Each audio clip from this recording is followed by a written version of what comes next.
एक कायस्थ समाज के युवा नेता को पश्चिम बंगाल चुनाव से पहले राष्ट्रीय अध्यक्ष बनाया जाना भारतीय जनता पार्टी का इस बात का संकेत कराता है कि भारतीय जनता पार्टी वहाँ जिस तरह से वोटों को अपनी तरफ ट्रांसफर कराने की तैयारी कर रही है, उसमें अब ये जाति कार्ड भी बाखूबी चलने वाला है।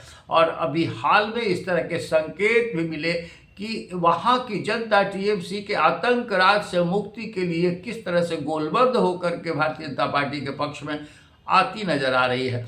अब प्रधानमंत्री नरेंद्र मोदी ने जिस तरह के संकेत दिए हैं पश्चिम बंगाल चुनाव से पहले, वो अपने आप में इस बात का संकेत कराता है कि अब पश्चिम बंगाल की बारी भारतीय जनता पार्टी की झपक बनाने की है।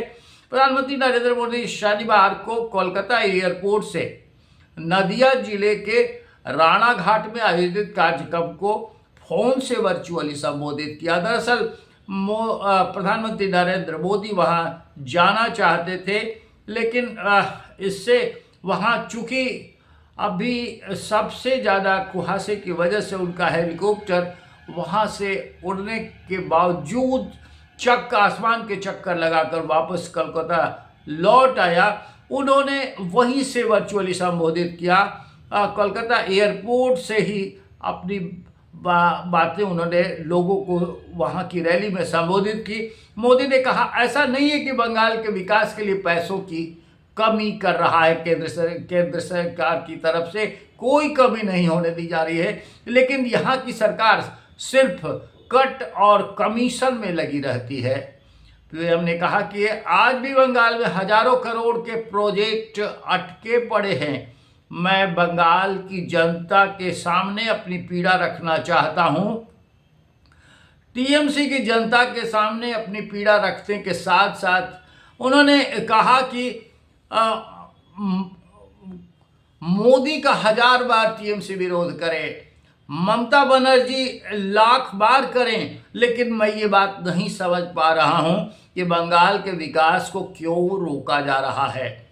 उन्होंने 3200 करोड़ के नेशनल हाईवे प्रोजेक्ट्स का भी उद्घाटन किया। मोदी दिल्ली से 10:40 बजे कोलकाता पहुंचे थे। वहां से हेलीकॉप्टर से ताहिरपुर रवाना होने के लिए उड़े तो सही, लेकिन घने कोहरे की वजह से वापस लौट आया हेलीकॉप्टर। उन्होंने वहीं से संबोधित करते हुए कहा कि बंगाल में वोटर लिस्ट का special intensive revision SIR draft के बाद यह मोदी का जो है जिस तरह से वर्चुअली संबोधित किया, उन्होंने कहा कि 15,600 करोड़ के प्रोजेक्ट्स का उद्घाटन शिलान्यास किया है। अभी तक पीएम बोले कि लोग टीएमसी के कुशासन से परेशान हैं। बंगाल पहुंचने के साथ ही उन्होंने सोशल मीडिया प्लेटफॉर्म पर X पर लिखा कि बंगाल के लोगों को केंद्र सरकार की कई स्कीमों का फायदा मिल रहा है, लेकिन वे तृणमूल कांग्रेस के कुशासन से परेशान हैं। पीएम ने लिखा, बंगाल में तृणमूल की जनता से लूटपाट और डराने धमकाने की सारी हदें पार कर गई है, इसलिए आज बीजेपी से लोगों की उम्मीद लगातार बढ़ती हुई दिखाई दे रही है। पीएम ने कहा कि घुसपैठियों को बचाने के लिए टीएमसी पूरी ताकत से लगी हुई है। ये घुसपैठियों को यहाँ से किसी भी तरह से केंद्र सरकार बाहर निकालेगी। उन्होंने कहा कि गो बैक मोदी के बोर्ड लगा तो रखे हैं, लेकिन इससे बेहतर होता कि पश्चिम बंगाल के हर गली को और हर खंभे पर गो बैक घुसपैठिए लिख दिया गया होता, क्योंकि घुसपैठियों ने यहाँ के समीकरण को बिगाड़ रखा है और वहाँ सिर्फ घुसपैठियों को लेकर के ही लोग ज़्यादा आतंकित नहीं हैं, बल्कि टीएमसी ने जिस तरह से वहाँ गुंडागर्दी कर रखी है उससे भी लोगों में बहुत ज़्यादा गुस्सा पनपा हुआ है। प्रधानमंत्री ने कहा कि त्रिपुरा की तुलना में बंगाल विकास के मामले में पिछड़ रहा है। वामपंथी शासन ने 3 दशकों के अपने शासनकाल में त्रिपुरा को बर्बाद कर दिया था, लेकिन भाजपा को अपनाने के बाद राज्य अब तेजी से विकास के रास्ते पर आगे बढ़ रहा है। भाजपा शासित त्रिपुरा की तुलना में अब बंगाल विकास के मामले में पिछड़ रहा है, जबकि त्रिपुरा तेजी से आगे बढ़ता हुआ दिख रहा है। त्रिपुरा का उदाहरण पेश करते हुए प्रधानमंत्री ने बंगाल की जनता के आगे बड़ी दस्तक दी है। उन्होंने आह्वान किया है एक तरह से कि जैसे त्रिपुरा का विकास लगातार हो रहा है भारतीय जनता पार्टी के शासन के चलते, वैसे ही बंगाल जो पिछड़ा हुआ है, जिस तरह से यहाँ गुंडा राज और घुसपैठिया राज जारी है, उसके आतंक के खात्मे के साथ भारतीय जनता पार्टी का शासन जब आएगा तो बंगाल भी किसी का मुंह नहीं देखने के लिए विवश होगा, खुद तेजी से विकास करेगा, क्योंकि भारतीय जनता पार्टी की सरकार केंद्र में है और केंद्र के साथ साथ डबल इंजन की सरकार जब पश्चिम बंगाल में होगी तो विकास गति पकड़ेगा और पटरी पर विकास की रूपरेखाएं बहुत तेजी से आगे बढ़ना शुरू हो जाएंगे। अब बंगाल और बंगाली भाषा का भी उन्होंने काफ़ी उसकी प्रशंसा की, सराहना की। उन्होंने कहा कि बंगाली भाषा ने भारत के इतिहास और संस्कृति को लगातार समृद्ध किया है। वंदे मातरम ऐसी ही एक रचना है। पूरा देश वंदे मातरम की 185वीं वर्षगांठ मना रहा है, जिस पर संसद में भी चर्चा हुई। इस धरती ने देश को बंकिम चंद्र चट्टोपाध्याय जैसा ऋषि दिया है। बंकिम बाबू ने गुलाम भारत में वंदे मातरम के जरिए देश को नई चेतना दी थी। मोदी ने कहा कि बंगाल का रास्ता बिहार ने खोल दिया है। ये बात जिस तरह से वो कह रहे हैं कि बंगाल में घुसपैठियों का टीएमसी का संरक्षण प्राप्त है। आज देश को तेज रफ्तार में विकास की जरूरत पड़ रही है। अब बिहार ने एक बार फिर एनडीए सरकार को विकास के लिए भारी जनादेश दिया है। बिहार चुनाव परिणामों ने बंगाल में भाजपा की जीत के द्वार खोल दिए हैं। बिहार ने एक स्वर में जंगल राज के शासन को नकार दिया है।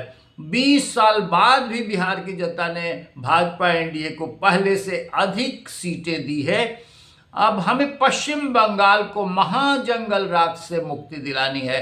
मैंने कहा कि जंगल राज बिहार में हिट कर गया।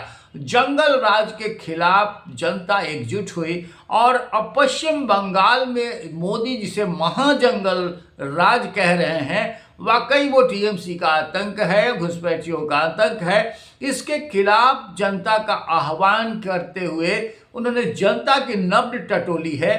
पिछड़ेपन से जूझ रहे बंगाल के दूर दराज के क्षेत्रों तक आधुनिक कनेक्टिविटी पहुंचाना मकसद के तौर पर उन्होंने कहा कि हम चाहते हैं कि ये मकसद पूरा हो, कनेक्टिविटी हो, विकास हो, और ये इसमें रोड़ा अटका रही है तो टीएमसी यानी तृणमूल कांग्रेस की ममता बनर्जी सरकार वो नहीं चाहती है कि बंगाल की सूरत बदले, बंगाल का विकास हो।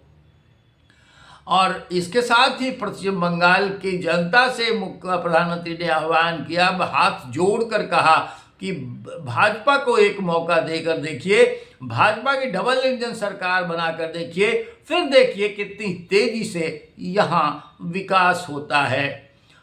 अब प्रधानमंत्री नरेंद्र मोदी लगातार ये 5वां दौरा है पश्चिम बंगाल का, और प्रधानमंत्री के दौरे के साथ साथ जिस तरह से भारतीय जनता पार्टी ने उसके वहाँ जो अपनी तैयारियों के जाल बिछा रखे हैं, उससे ये साफ पता चलता है कि बंगाल अभी सबसे हिट है और बंगाल भारतीय जनता पार्टी की विजय गाथा की कसौटी पर सबसे खरा उतरने की तैयारियों में आगे बढ़ता हुआ भी नजर आ रहा है, क्योंकि बंगाल में पूरी तरह से भारतीय जनता पार्टी की टीम ने मोर्चा खोल रखा है।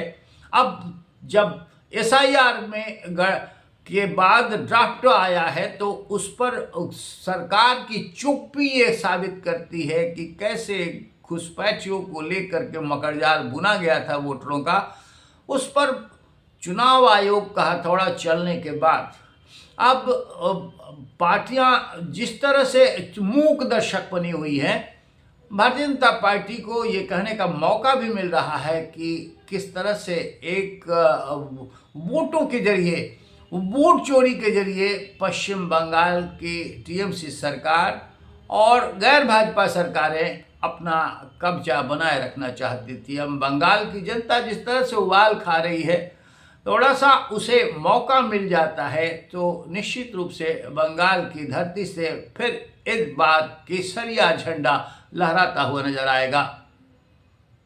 आज के अंक बस इतना ही। हम आपसे बार बार निवेदन करते हैं कि अपनी प्रतिक्रिया कमेंट बॉक्स में जाकर जरूर दीजिए, और हमारे चैनल को अब तक सब्सक्राइब नहीं किया है तो सब्सक्राइब करिए, हमारे साथ बने रहिए, लाइक कीजिए, शेयर कीजिए।